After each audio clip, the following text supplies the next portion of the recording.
Tetap pendengar, jangan lupa untuk selalu berpikir kritis dan selalu lihat gimana sih konten visual itu di internet, apakah itu clickbait atau hoax.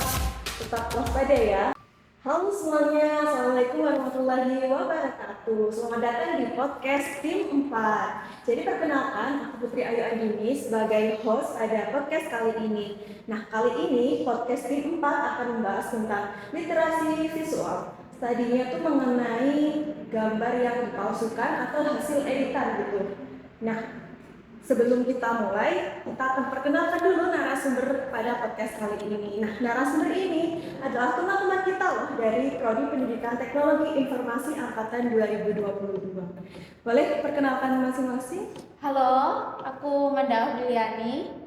Halo, aku Jayhan Sinta. Oke, di sini kita ada Kak Manda sama Kak Jehan. Nah, aku mau tanya nih Kak, kalian ini pernah nggak sih nemu gambar di internet yang ternyata itu palsu atau hasil editan tapi kelihatannya tuh nyata banget? Pernah sih, kan baru-baru ini ada Met Gala ya. Oh. Ada Met Gala yang kemarin itu tuh ada salah satu artis Hollywood yang muncul gitu, dia tuh pakai baju bagus kan. Met Gala tuh kan pakai baju bagus desainer gitu kan. Tapi ternyata tuh dia nggak datang ke Met Gala itu. Nyata itu hasil AI dan itu kelihatan nyata banget sih, serem. Oke, kalau Kak Manda sendiri pernah nggak? Aku sering banget sih kalau akhir-akhir ini tuh aku nemu itu ada satu merek es krim itu apa dia itu klaim bahwa dia tuh kayak dukung Palestine gitu. Tapi aslinya itu enggak, itu tuh hasil editan AI. Jadi banyak banget yang ketipu gitu. Gitu ya, oke. Menarik banget nih ya cerita kalian ini. Tapi sebelumnya ya Kak, kita bahas dasarnya dulu nih. Kalian ngerti nggak sih apa sih sebenarnya literasi visual itu? Kalau dari aku sendiri sih, kalau literasi visual yang menurut pemahaman aku tuh gimana cara kita untuk memahami atau menganalisis suatu informasi dari media visual gitu sih. Kalau dari aku. Kalau dari Kak Manda sendiri? Aku nambahin dulu, apalagi di zaman sekarang itu kan teknologi digital itu meluas banget ya. Jadi persebaran informasi itu cepet banget, apalagi dari media sosial. Jadi penting banget buat kita generasi digital ini lebih kritis sama gambar yang kita lihat. Betul. Tanpa kemampuan ini tuh kita bisa dengan mudah terjerumus gitu ke kayak informasi yang nggak bener atau hoax gitu.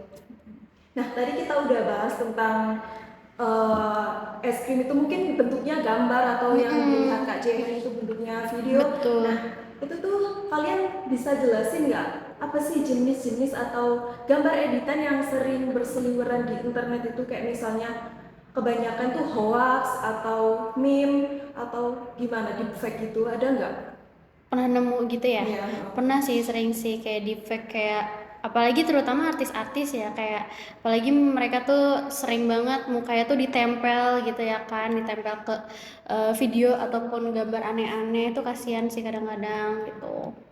Kalau Kak Manda Kalau tadi aku selain sering- yang tadi itu, Kalau aku sering itu sih ada gambar yang sengaja di crop gitu satu bagian. Nah itu bisa giring opini, Clickbait ya gitu ya. clickbait, bisa dikasih clickbait. judul yang Ya, aneh. ya. Padahal kalau kita lihat gambar aslinya itu nggak kayak gitu. Iya. Oke. Nah, Tuh. kalau gitu ada nggak sih tips dari kalian biar gak gampang ketipu gitu, atau mungkin ciri-cirinya tuh gimana, atau adakah tools tertentu yang bisa buat deteksi gitu kalau dari kalian? Kalau aku sih untuk tools sih kurang tahu, tapi kalau misalkan buat gambar bikinan AI itu kelihatan banget sebenarnya kalau misalkan kita perhatiin secara detail ya, karena kayak misalkan sering ada kan di kasus di mana tuh lomba tuh ngajuinnya tuh gambar ternyata tuh hasilnya bikinan AI gitu. Nah itu kayak misalkan jari-jarinya tuh nggak lengkap, atau ada pola yang berulang terus, atau matanya aneh gitu-gitu sih biasanya. Aku mau nambahin toolsnya ya. Jadi yang aku tahu itu ada yang namanya TinEye atau enggak Yandex Image gitu. Itu bisa bisa kita gunain buat buat apa? Buat mengetahui gitu apa itu gambar itu valid atau enggak gitu. Oke. Nah, jadi itu ya ada tips dan trik dari Kak Jehan sama Kak Manda. Nah, aku mau nyenggol dari prodi kakaknya ini ya. Kan kalian sebagai mahasiswa pendidikan teknologi informasi nih, tentu punya pandangan menarik kan. Nah, menurut kalian nih, gimana peran literasi visual dalam dunia pendidikan itu? Apalagi di era serba digital ini dan bisa dikaitkan dengan kalian sebagai peran calon pendidik nantinya deh. Oke, ini penting banget sih, apalagi kan kita generasi Z gitu. Habis itu kan yang setelah kita juga generasi Alpha itu kan juga deket banget sama sosial media kayak TikTok, kayak Instagram, kayak YouTube, yang mana tuh semuanya tuh berkaitan dengan visual kan, dengan media visual.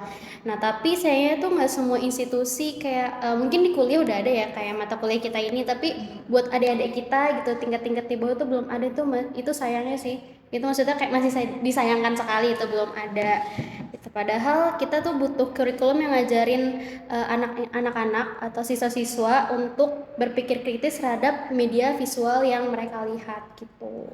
Benar sekali. Kalau dari Kak Manda gimana? Kalau dari kita kan dituntut jadi kayak pendidik gitu ya. Jadi kita itu bisa memasukkan literasi visual itu ke pelajaran. Misal kalau pelajaran apa gitu disuruh buat presentasi yang etis dan tidak menyesatkan gitu. Terus disuruh analisis nih, gambar ini tuh asli atau enggak sih, bareng-bareng gitu.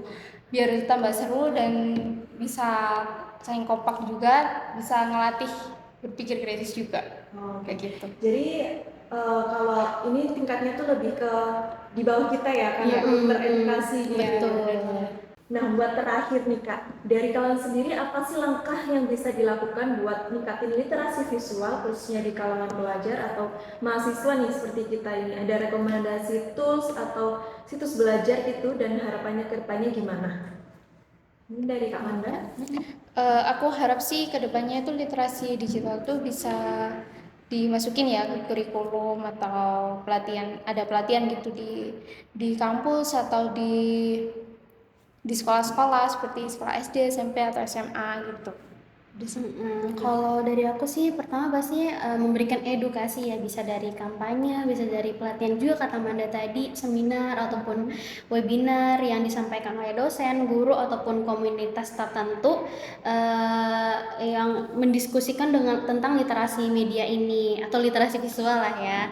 Terus habis itu juga integrasi ke kurikulum sih terutama. Soalnya kan kebanyakan kalau misalkan anak-anak kan masih suka ketipu-tipu tuh. Jadi mungkin mereka tuh butuh namanya diajarin gitu. Makanya perlu dimasukin ke kurikulum sih aku pikir gitu. Oke, mungkin tipsnya tuh harapannya ke depan juga bisa diedukasi sejak dini ya Kak. Iya, edukasi sejak dini. Dari SD, SMP, SMA gitu ya. Betul. Wah, kayaknya ini udah di akhir podcast ya Kak ya. Seru banget obrolan kita dan penuh insight banget dari Kak Jehan sama Kak Manda. Wah, obrolannya hari ini seru banget dan penuh insight banget dengan Kak Jehan sama Kak Manda. Nah, kesimpulannya di era digital saat ini tuh kita nggak cukup cuma bisa baca sama nulis, tapi juga jeli kalau lihat konten visual tentunya di internet. Nah, terima kasih Kak atas kesempatan dan sharingnya di sini. Buat para pendengar, jangan lupa untuk selalu berpikir kritis dan selalu lihat gimana sih konten visual itu di internet, apakah itu clickbait atau hoax. Tetap waspada ya. Baik, kita akhiri di podcast kali ini. Wassalamualaikum warahmatullahi wabarakatuh. Bye-bye.